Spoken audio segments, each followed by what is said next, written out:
Assalamualaikum warahmatullahi wabarakatuh. Bertemu lagi dengan saya, Dwi Maita Rahmawati, CGP Angkatan 11 dari Kabupaten Lamongan. Di sini saya akan memaparkan koneksi antar materi modul 1.4 budaya positif. Koneksi antar materi modul 1.4 meliputi filosofi KHD, nilai dan peran guru penggerak, visi guru penggerak, dan budaya positif. Filosofi pemikiran KHD. Menurut KHD, tujuan pendidikan adalah menuntun segala kodrat yang ada pada anak-anak agar mereka dapat mencapai keselamatan dan kebahagiaan yang setinggi-tingginya, baik sebagai manusia maupun sebagai anggota masyarakat. KHD menjelaskan bahwa hendaknya pendidikan sesuai dengan kodrat alam dan kodrat zaman siswa, sehingga pendidikan tidak bersifat statis tetapi dinamis. Nilai dan peran guru penggerak. Nilai-nilai guru penggerak ada 5, yaitu kolaboratif, berpihak pada murid, mandiri, inovatif, dan reflektif. Peran guru penggerak yaitu menjadi pemimpin pembelajaran, menjadi coach bagi guru lain, mendorong kolaborasi, mewujudkan kepemimpinan murid, dan menggerakkan komunitas praktisi. Visi guru penggerak. Dalam mewujudkan suatu perubahan, diperlukan visi dan langkah-langkah yang tepat dalam pelaksanaannya. Visi akan terwujud jika terdapat kerjasama dengan semua warga sekolah. Oleh karena itu, diperlukan langkah konkret dengan menggunakan metode inquiry apresiatif dengan tahapan bagja. Budaya positif. Dari tahapan bagja tersebut akan muncul pembiasaan positif yang dikenal dengan budaya positif. Budaya positif ini akan menimbulkan rasa aman dan nyaman pada murid dalam proses pembelajaran.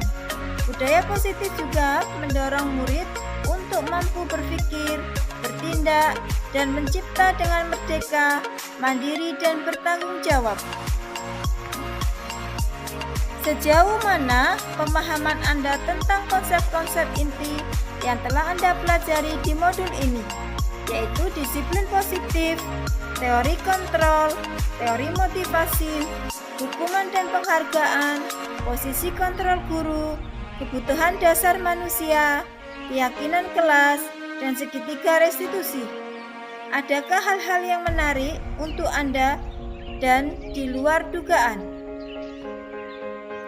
Nilai kebijakan dan keyakinan kelas.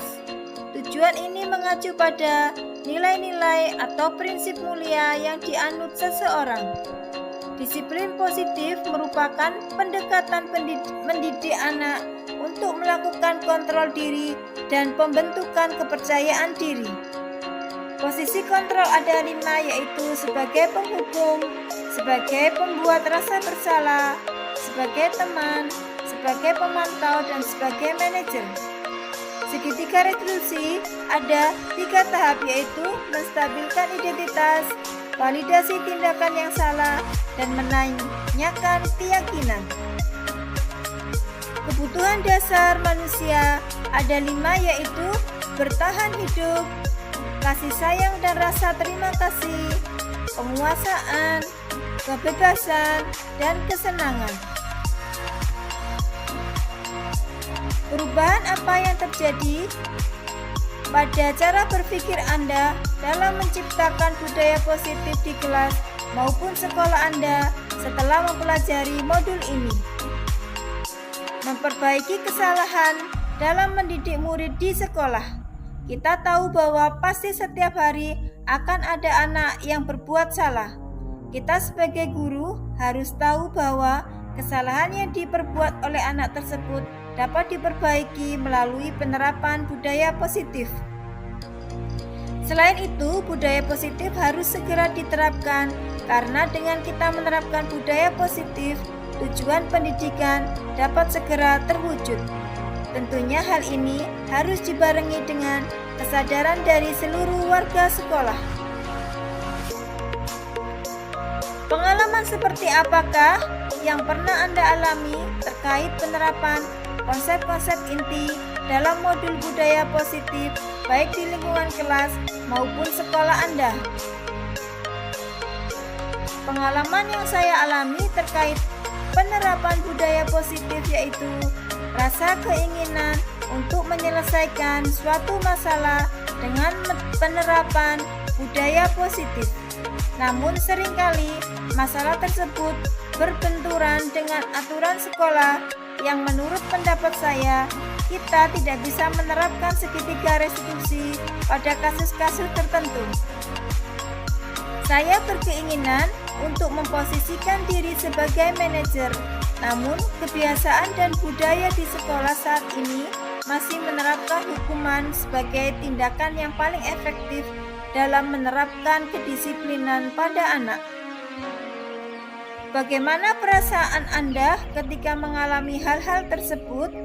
Perasaan saya lebih tertantang untuk mengimplementasikan posisi sebagai pendidik, sebagai manajer, dan menerapkan segitiga restitusi dalam menyelesaikan beberapa kasus indisipliner peserta didik. Menurut Anda, terkait pengalaman dalam penerapan konsep-konsep tersebut, hal apa sajakah yang sudah baik? Adakah yang perlu diperbaiki? Menurut saya, sekolah saya sudah menerapkan budaya positif di sekolah. Hal itu diwujudkan dengan kegiatan-kegiatan budaya positif seperti apel bersama, sholat berjamaah, dan hal-hal kolaboratif lainnya yang dapat membentuk karakter budaya positif. Hal yang perlu dikembangkan lebih lanjut yaitu terkait sosialisasi nilai kebijakan yang harus dimiliki setiap anak serta keyakinan kelas, karena masih banyak guru dan murid belum memahami perbedaan keyakinan kelas dan aturan kelas. Hal yang perlu diperbaiki yaitu terkait posisi kontrol selama ini masih berada pada posisi penghukum dan pembuat rasa bersalah. Kedepan, saya berkeinginan berada pada posisi sebagai manajer dalam menyelesaikan masalah pada siswa. Sebelum mempelajari modul ini, ketika berinteraksi dengan murid, berdasarkan 5 posisi kontrol. Posisi manakah yang paling seiring Anda pakai dan bagaimana perasaan Anda saat itu? Setelah mempelajari modul ini, posisi apa yang Anda pakai dan bagaimana perasaan Anda sekarang? Apa bedanya? Sebelum saya mempelajari modul posisi kontrol, posisi saya yang sering saya terapkan ketika berinteraksi dengan siswa adalah sebagai penghukum dan pembuat rasa bersalah. Perasaan saya saat itu merasa dua hal itu merupakan cara yang sudah benar dan terbaik karena selama ini semasa sekolah dan awal menjadi seorang guru, hal tersebut sudah menjadi kebiasaan yang menjadi budaya. Setelah mempelajari teori posisi kontrol, posisi yang saya gunakan yaitu sebagai pemantau dan manajer. Perasaan yang saya alami yaitu saya menjadi lebih tenang, siswa lebih mudah menerima dan sadar tentang kesalahan yang dia perbuat, sehingga siswa menjadi tergerak hatinya untuk berubah dari dalam dirinya sendiri, bukan dari paksaan atau rangsangan dari luar. Perbedaan yang paling menonjol yaitu tentang peristiwanya. Jika kita memposisikan diri sebagai penghukum, maka perubahan siswa hanya bersifat sementara.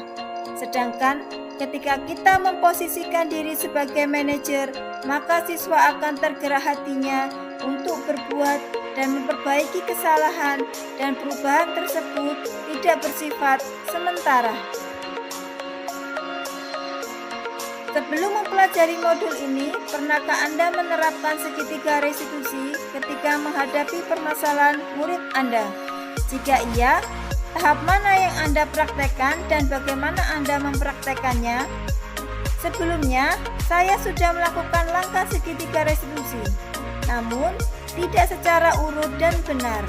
Dalam hal ini, saya melakukan hanya sebatas memvalidasi tindakan yang salah yang dilanjutkan dengan proses menghukum, sehingga dua langkah segitiga restitusi yang lainnya tidak dilakukan. Selain konsep-konsep yang disampaikan dalam modul ini, adakah hal-hal lain yang menurut Anda penting untuk dipelajari dalam proses menciptakan budaya positif baik di lingkungan kelas maupun sekolah? Hal lain yang menurut saya penting untuk menciptakan budaya positif adalah kerjasama yang baik antar semua warga sekolah, stakeholder, dan prasekolah. Kerjasama warga sekolah dalam mewujudkan nilai kebijakan diperlukan agar dapat membangun budaya disiplin sekolah. Sarana dan prasarana sekolah diperlukan untuk mewujudkan lingkungan sekolah yang aman, nyaman, dan mendukung proses pembelajaran yang menyenangkan. Demikian yang dapat saya sampaikan. Saya akhiri. Wassalamualaikum warahmatullahi wabarakatuh.